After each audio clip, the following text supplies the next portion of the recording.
uzima. Na ndio Yesu alisema mimi ndio uzima. Maana yeye ndo ako na hiyo. Maana yeye ndo ako na hiyo. Maana yeye ndo ako na hiyo Yesu. Lakini nataka ujue ya kwamba yeye ndio uzima. Yeye ndio alipumua ndani yako na ukapata uzima ambao uko nayo. Uzima yenye uko nayo sio yako, wala haikutoka kwa mama yako ama baba yako. No. Uzima ambao uko nayo ilitoka direct kwa Mungu. Na ndio kwa sababu nafsi yako sio ya baba yako, sio ya mama, sio ya serikali, ni ya Mungu. Mwili inaweza kuwa ya serikali, mwili inaweza kuwa ya baba ya mama, mwili inaweza kuwa ya watu wa Elbagon, na hao ndio wataenda kuzika mwili, na Mungu anashinda mahali wanazika, maana mwili inaweza kuwa yao. Lakini nafsi yako ni yake. Kwa hivyo utakapotoka katika dunia hii, ninakukumbusha tu ya kwamba kuna mahala ambapo utaenda kuulizwa maswali. Hautakuwa free vile unakuanga. Kuna wazee ambao hawezi kuulizwa swali yoyote. Anaweza lala nje wiki mzima, hakuna mtu atamuuliza swali yoyote. Kuna wamama ambao hawezi kuulizwa swali yoyote. Kwa sababu gani? Ni wajeuri, wako na ukatili, na wani wakubwa katika mambo yao.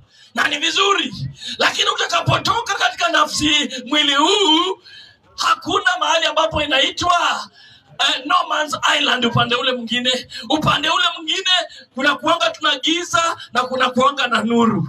Kuna upande ule mwingine kuna kuanga na mbingu na kuna kuanga na jehanamu. Upande ule mwingine kuna kuanga na mahala pa Mungu penye kuna serikali ya Mungu, na upande ule mwingine kuna serikali ya giza ya shetani. Hakuna mahali ambapo inaitwa no man island.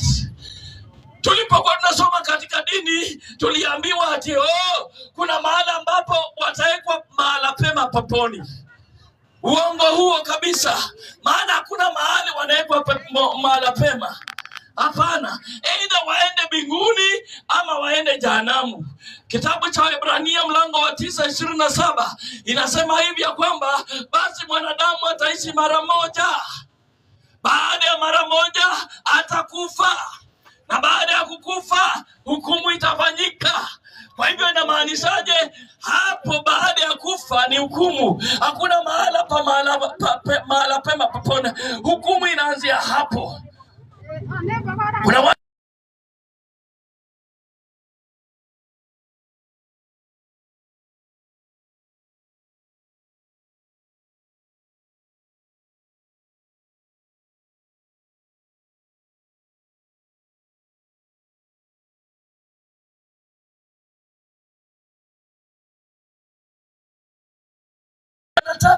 wanafanya vile wanataka, na wanangojea kwamba siku moja wakikufa nini itafanyika. Wakristo ambao wako hapa kwa kanisa watawaombea nafsi zao ziwekwe mahala pema. Hakuna mahala kama hapo. Usidanganyike na usingojee maombi ya mtu wa hapa akuombee upande ule mwingine. Kama yeye ameshindwa na maisha yake hapa, atakuombeaje? Kama yeye mwenyewe ameshindwa na maisha yake hapa, atakuombea kwa mahala pema? Iwezekani. Na wengine wanasema kwamba Maria atatuombea. Maria yeye ako mbinguni, yeye ni mama ya Yesu. Hafanyi mambo ya sala. Ukishafika mbinguni unapumzishwa kwa kazi. Maombi ni kazi. Maombi ni magumu. Maombi ni kazi ngumu. Ule mtu ambaye anatuombea saa hizi na anaendelea na kazi mpaka siku ile kanisa itachukuliwa, anaitwa Roho Mtakatifu, anaitwa Yesu Kristo. Yeye peke yake ndiye anatuombea. Lakini Petero hatuombei, maana amepumzishwa. Yohana hatuombei, maana amepumzishwa. Mtu wote ambaye alikufa, kama alikuwa pasta, mabishop ama pop, hawezi kutuombea, maana amepumzishwa. Hata tuombea, yeye amepumzishwa kazi ya dunia hii. Kazi ya kuomba ni sisi, na tukilemewa, Biblia inasema kwamba Roho Mtakatifu anatusaidia. Yeye ndo anatusaidia kwa kuomba na kutusaidia na maisha yetu ya wokovu. Lakini wale wengine wamepumzishwa. Kwa hivyo usifanye dhambi ukingojea mtume Paulo akuombee. Hapana, haitawezekana. Imeandikwa ya kwamba mwanadamu ataishi mara moja, baada ya hiyo hiyo atakufa, na baada ya hiyo atafanyiwa hukumu. Kwa hivyo baada ya kufa kunakuwa na hukumu. Ninakukumbusha tu, maana wewe unajua na nafsi yako pia inajua. Haleluya. Na nataka pia wewe ujue ya kwamba katika dunia hii chochote ambacho tunatenda kuna kuwako na malipo. Hii kitu ambayo mimi natenda hapa nitalipiwa hii, na wewe ambao unatenda hiyo unalipiwa hiyo. Kila mtu atalipiwa. Ndio Biblia inasema ya kwamba naja upesi na ujira wangu mkononi, ya kwamba Yesu anakuja upesi na anakuja na ujira wake mkononi. Kwa hivyo atalipa kila mtu kulingana na kazi yake. Na kama ulitenda matendo ya giza, pia unalipwa kulingana na matendo yako.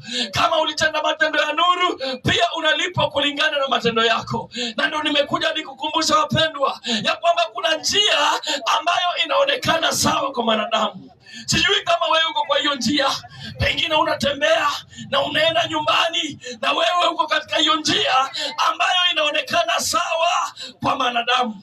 Lakini Biblia inasema ya kwamba mwisho wa hiyo njia ni kifo. Inamaanisha ya kwamba mwisho ya hiyo njia, malipo ya kutembea katika hiyo njia ni kifo. Inamaanisha ya kwamba there will be a death penalty for you. Utaambiwa haufai kuishi. Yesu alikuta miti, na ilikuwa ni wakati kama saa 6:30 hivi, na akaiangalia hiyo miti. Ilikuwa miti ya matunda, na akatarajia kwamba kukatakuwa na matunda moja kwa hiyo miti, angalau akule aendelee na safari yake. Na hiyo miti haikuwa na tunda lolote. Yesu aliambia na kuanzia saa hizi mtu asikule tunda lolote kutoka kwako.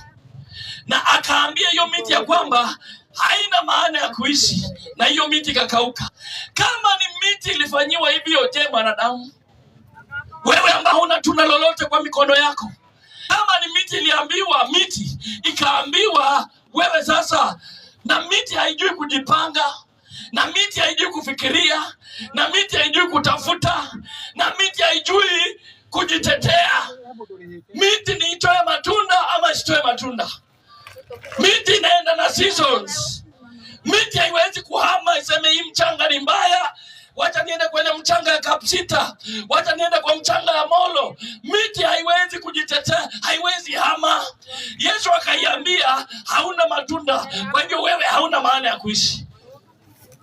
Wewe ni mwanadamu, unaweza amua ni ama Elbago ndo uende Nairobi. Kama na Elbago ndo inafanya ukose matunda, hama. Kama hiyo njia, kuna njia ambayo tumeambiwa, ambao ni Yesu Kristo. Yeye ndio uzima, yeye ndio ukweli. Hakuna ambaye anaenda kwa Yesu ambaye atapotesha maisha yake. Mimi nimemtumikia Mungu miaka 25 sasa, na nashukuru Mungu kwa sababu ya hiyo miaka 25. Sija backslide, na nilianza nikiwa kijana, wakati ule ambapo ndo sasa maisha yalikuwa na test. Wakati ule ambapo mambo ilikuwa tamu. Kama ni kufukuzana na wasichana, ningefukuzana nao sana, maana nilikuwa kijana. Wakati ule ambapo changa ilikuwa na test vizuri, wakati huo ndo nilikubali kuokoka na kuachana na dhambi, kuachana na bangi, kuachana na mambo haya yote. Mambo haya yote ambayo yanakusumbua kijana, mimi nimeyaguza yote. Lakini uzuri ni kwamba Mungu alinihurumia, Mungu alinikomboa, na nilikubali kukombolewa. Watu wengi hawakubali kukombolewa. Wanahurumiwa lakini hawakubali kuhurumiwa. Kuna rais ambaye anaitwa Samuel Doe. Samuel Doe alizungukwa na maadui, na watu wa Marekani wakamuona, na wakasema wakajua ya kwamba anaenda kuuawa, maana amezungukwa. Alikuwa rais wa Liberia, na wakamtumia ujumbe, wakamwambia Samuel, tunaona maisha yako iko hatarini, na baada ya wewe kukufa kuna watu wengi watauawa pale Liberia. Na wakamwambia wacha tukutumie wanajeshi uokolewe, utolewe hapo, kwa sababu unaenda kuleta hasara. Alikataa. na akazungukwa na waasi na akakatwa kwa vipande vidogo vidogo kama nyama ile ya kupika kwa jikoni. Aliuawa katika njia hiyo, lakini aliuawa kwa sababu alikataa kuokolewa. Mungu amemtuma Yesu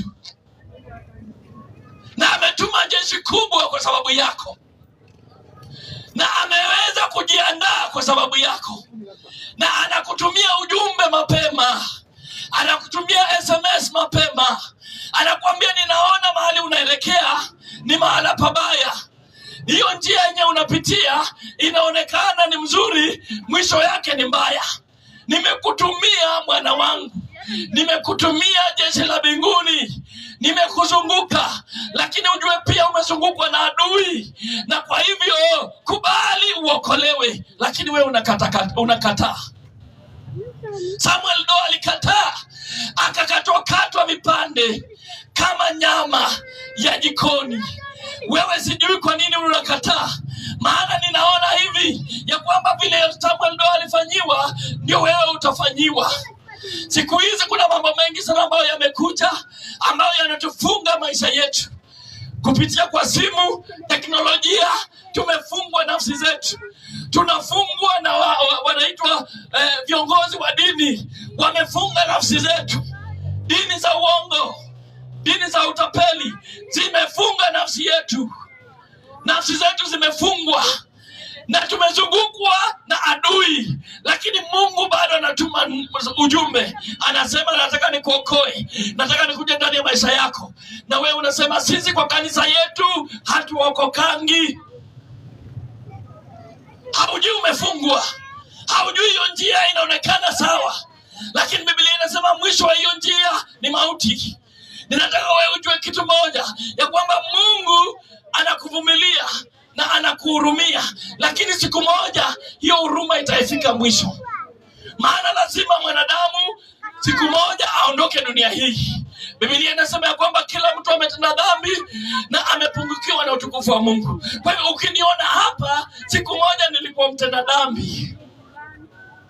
Ukiniona hapa, siku moja nilikuwa kama wewe ambaye hujakupokea Yesu. Ukiniona hapa, siku moja nilikuwa mjeuri, nilikuwa ninaambiwa na ninakataa. Sasa ninajiangalia saizi, kama ningeendelea kukataa kuokoka, kama ningeendelea kukataa kukubali Yesu, kuna mambo tatu ambayo ingefanyika kwa maisha yangu, and I am very sure, si bahatishi. Jambo ya kwanza ambayo ingefanyika kwa maisha yangu, I would be a prisoner. Hiyo ninajua vizuri sana, maana mimi nilikuwa mtu wa mihadarati. Kwa hivyo ningefungwa na bangi, ningefungwa na madawa ya kulevya. Kwa hivyo I would be a prisoner. Number 2, ningekufa kwa risasi, maana nilikuwa kama gangster. Kwa hivyo ningekufa na risasi ya serikali. Na number 3 ambao ninajua vizuri ni kwamba ningejiua. Kwa hivyo wapendwa, tunapoongea juu ya Yesu, tunakuja kukwambia this is the way God wants to bless you. Mungu anataka kubariki, lakini anatumia hiki sababu ambayo inaitwa Yesu. Mungu anataka kuinua, but he wants to use a reason called Jesus.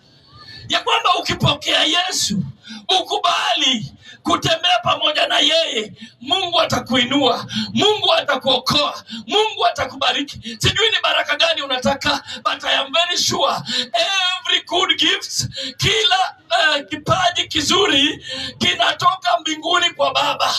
Anything that is good comes from the Father.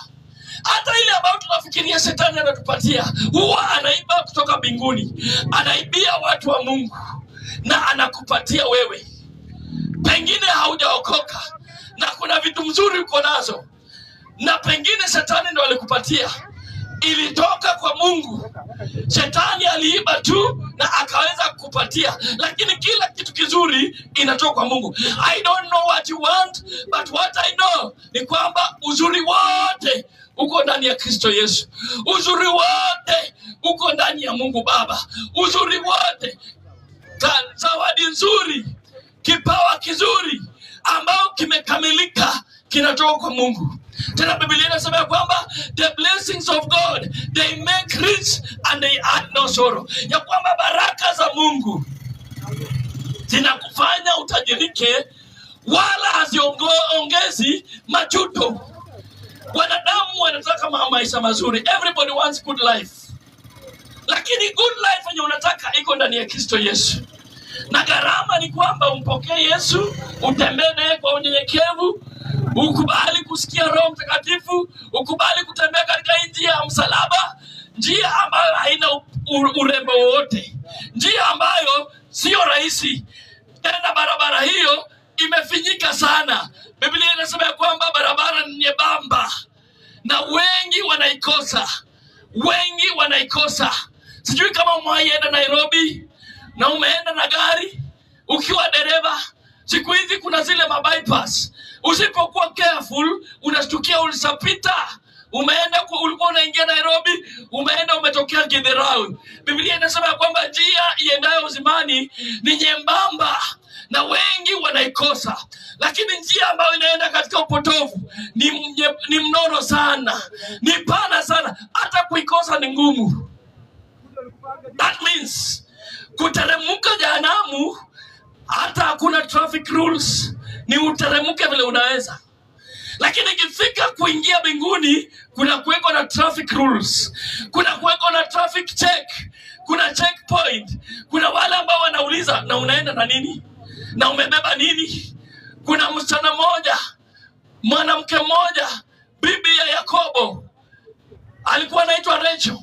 Alipokuwa anarudi katika nchi ya Israeli, walipokuwa wametoka kule kwa mjomba yao ama baba yao anaitwa Laban, alipokuwa anaenda alikutana na checkpoint. Wakamuuliza, umebeba nini? Akasema sijabeba chochote. Na akaambiwa, kama umebeba kitu chochote umelaaniwa na utakufa. Na akakufa kwa sababu alikuwa amebeba miungu ya baba yake. Alikuwa amebeba miungu ya baba yake na alikuwa anaelekea katika nchi ya utakatifu. Akakutana na checkpoint ambayo ilimzuia kuingia kwa sababu alikuwa amebeba kashfa. Njia iendayo mbinguni iko na checkpoint, iko na traffic rules, iko na speed limits, iko na kila kitu, sheria juu ya sheria. Lakini ukiwa ndani ya Kristo Yesu, Mungu anawajilia neema juu yako uweze kupita hiyo checkpoint zote, uweze kufulfill all righteousness, uweze kukubalika mbele ya macho ya Mungu. Mtu mmoja akaenda katika harusi. Biblia inasema kwamba lakini hakuwa na vazi. Alikuwa kwa harusi lakini hakuwa na vazi la harusi. Sijui alikuwa amevaa mavazi ya aina gani. Pengine alikuwa amevaa mavazi ya mochari. Pengine alikuwa amevaa mavazi ile ya kuserve bar pale, mabia, kupeana bia pale kwa kaunta. Kuna mavazi ambayo wanavalishwa. Na huyo mtu akajipata ndani ya harusi takatifu, harusi ya Kristo, lakini hakuwa na mavazi. Aliondolewa na akatupwa nje. Unaona, njia ya mbinguni hata mavazi inaangaliwa. Njia ya mbinguni kuna checkpoint mingi. Wamama, njia ya mbinguni hata nywele inaangaliwa, hata makucha inaangaliwa, hata mavazi inaangaliwa katika njia ya kwenda mbinguni. Lakini njia ya kwenda jehanamu hakuna kitu inaangaliwa. Unaishi vile unataka, unakaa vile unataka, unakula vile unataka, unafanya kila kitu vile unataka. Njia iendayo uharibifu ni pana na haina sheria yoyote. Ninataka kumalizia na ninakumbusha ya kwamba Mungu anataka kutubariki 2026. Lakini anakuita kwa upole sana, kwa sauti ya upole sana, na anasema, mtoto wangu, now I want to walk with you. You have been walking alone. Now I want to walk with you. There is a way that seems good and right unto man, but the end is death. Ninataka nikutembeze katika njia nyingine, njia ya Yesu Kristo. Ninataka nikutembeze katika njia ya amani. Ninataka nikutembeze katika njia ya utakatifu. Ninataka nikutembeze katika njia ya unyenyekevu.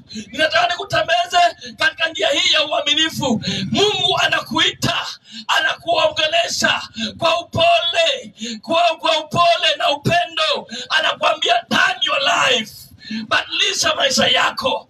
Imekuwa muda mrefu sana umeishi kwa uasi, umekataa, umekuwa mjeuri.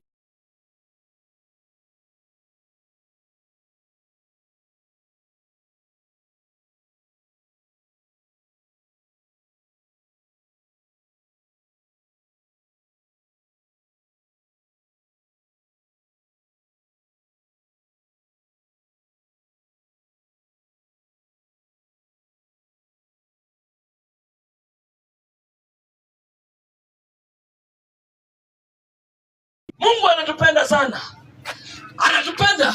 Hata hakuna mtu siku hizi anafanyanga usherati na anapigwa mawe, hakuna. Hata ujulikane, hakuna mawe unapigwa. Maana Mungu aliwachilia neema yake ka multiply.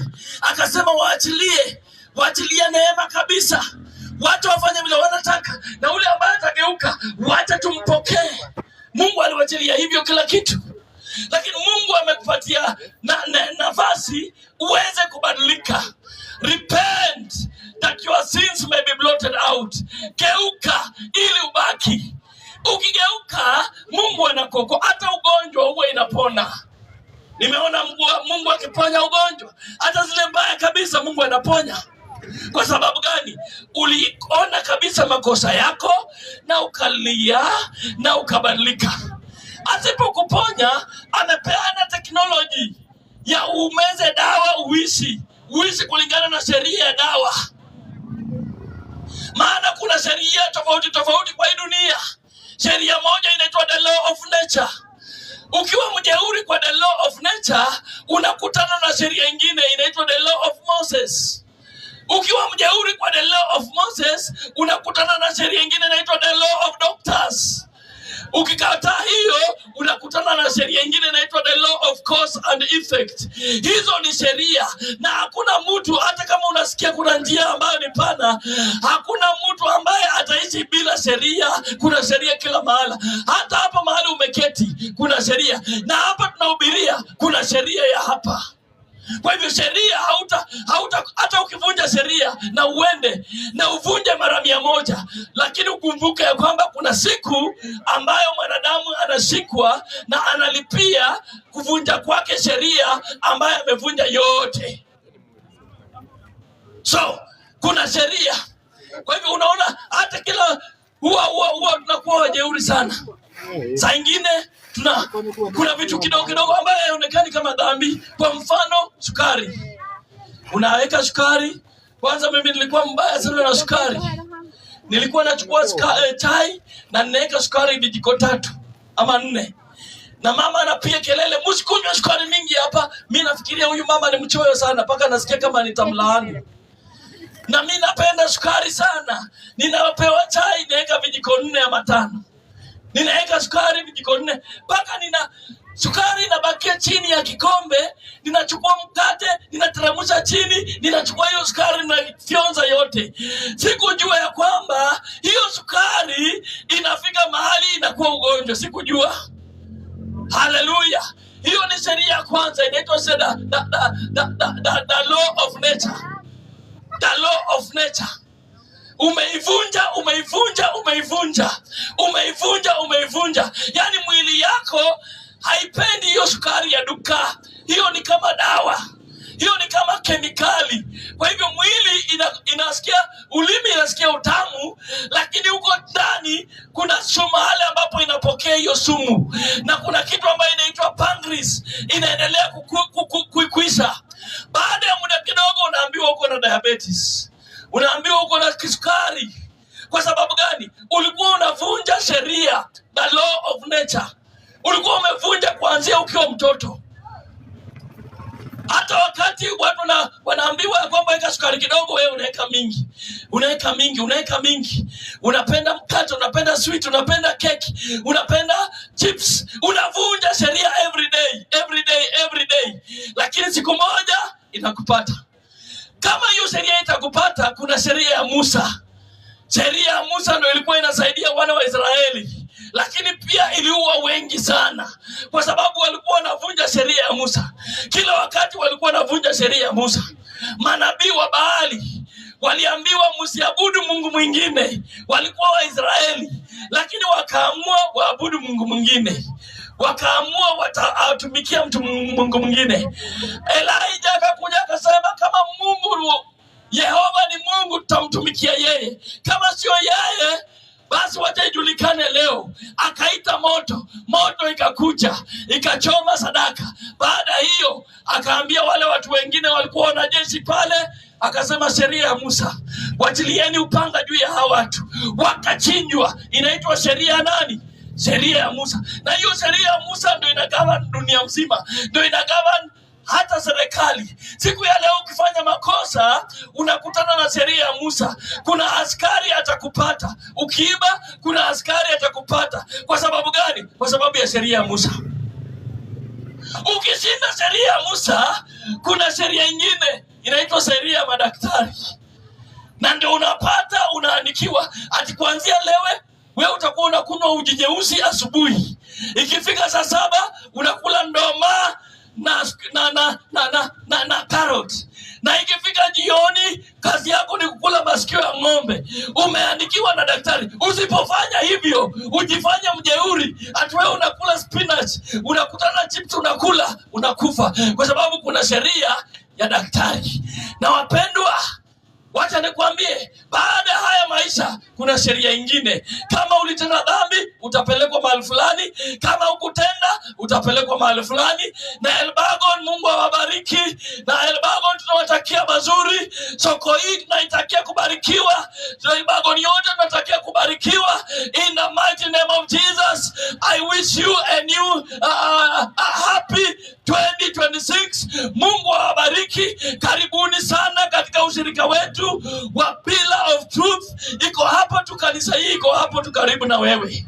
Karibu sana, tunakupenda, tunakungojea, tukuhudumie, tukusaidie, na pia tusaidiane tuweze kumpokea Yesu, tumtumikie na yeye atupatie uzima wa milele. Pia tuna shule hapo